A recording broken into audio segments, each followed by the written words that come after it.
નમસ્કાર, CB24 news સાથે હું રેશમા આપનું સ્વાગત કરું છું। જ્યારે સમગ્ર શહેર નિરાંતે પડ્યું હોય છે ત્યારે અમદાવાદની રક્ષા કાજે લાલ બત્તીની આ ગાડીઓ 24 કલાક સજ્જ રહે છે। તો આવો જાણીએ આધુનિક ટેકનોલોજી અને અજોડ હિંમત સાથે કાર્યરત અમદાવાદની આ અભેદ ઢાલ વિશે। છેલ્લા એક વર્ષમાં 6441 ઇમરજન્સી કોલ્સ ઉપર ત્વરિત પ્રતિસાદ આપી 678 જિંદગીઓને મોતના મુખમાંથી ઉગારનારા આ સાયલન્ટ હીરોઝ અમદાવાદીઓ માટે સુરક્ષાનું અતૂટ કવચ બન્યા છે। તો આવો જાણીએ આધુનિક ટેકનોલોજી અને અજોડ હિંમત સાથે કાર્યરત અમદાવાદની આ અભેદ ઢાલ વિશે। અમદાવાદ ફાયર એન્ડ ઇમરજન્સી સર્વિસે છેલ્લા એક વર્ષમાં આગની 2835 ઘટનાઓ અને 3606 રેસ્ક્યુ ઓપરેશન સફળતાપૂર્વક પાર પાડ્યા છે। તાજેતરમાં જ પિલર સાથે અથડાયેલી BRTS બસની કેબિનમાં ફસાયેલા ડ્રાઈવરને માત્ર 1 કલાકમાં જ સુરક્ષિત બહાર નીકાળી જવાનોએ મોટી હોનારત टाળી હતી। हमारे पास वेल इक्विप्ड फायर टेंडर्स है, जैसे इमरजेंसी फायर टेंडर और गजराज है, और फिर वॉल्वो का HPL भी है।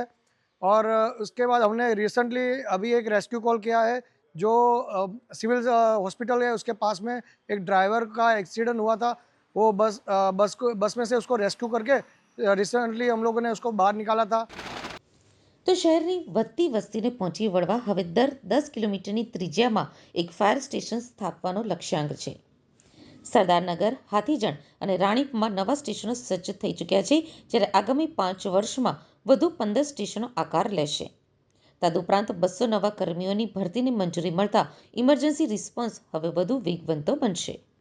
गवर्नमेंट गाइडलाइन के अनुसार हर 10 स्क्वायर किलोमीटर में एक फायर स्टेशन होना चाहिए, जिसमें अभी 15 नए फायर स्टेशन मंजूरी मिल चुकी है और इनका काम जल्दी शुरू होगा। तो 15 इस साल और इसी प्रकार 15 नेक्स्ट ईयर का भी प्लान है, जिसका ऑलरेडी आइडेंटिफाई हो चुका है, ज़मीन आइडेंटिफाई हो चुका है, प्रिंसिपल अप्रूवल भी मिल चुका है।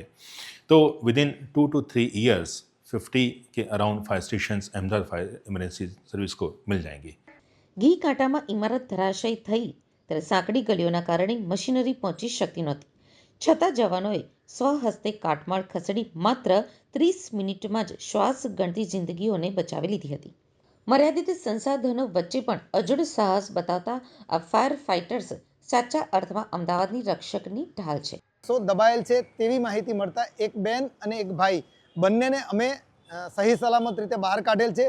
પરિસ્થિતિને ધ્યાનમાં લેતા આજુબાજુમાં ખૂબ જ ગીચ વિસ્તાર હોવાથી ત્યાં હેવી મશીનરીનો અમે ઉપયોગ નહોતા કરી શકતા, મેન્યુઅલી કામ કરવું પડે એવું હતું। 30 મિનિટની ભારે જહેમત બાદ અમે બંનેને બહાર કાઢવામાં સફળ રહ્યા। રેસ્ક્યુ ઓપરેશનમાં એ લોકો આવ્યા ત્યારે બધું એ લોકોએ 108 આવી ગઈ હતી અને રેસ્ક્યુવાળાએ બી જે મારા સાસુ અંદર દટાઈ ગયેલા હતા, આખા એમના પર લોખંડની આખી ટી ગડર પડી હતી, એ એમણે કાઢી હતી અને એ પછી એમને બહાર કાઢવામાં આવ્યા હતા અને એમને હોસ્પિટલમાં ખસેડાયા હતા।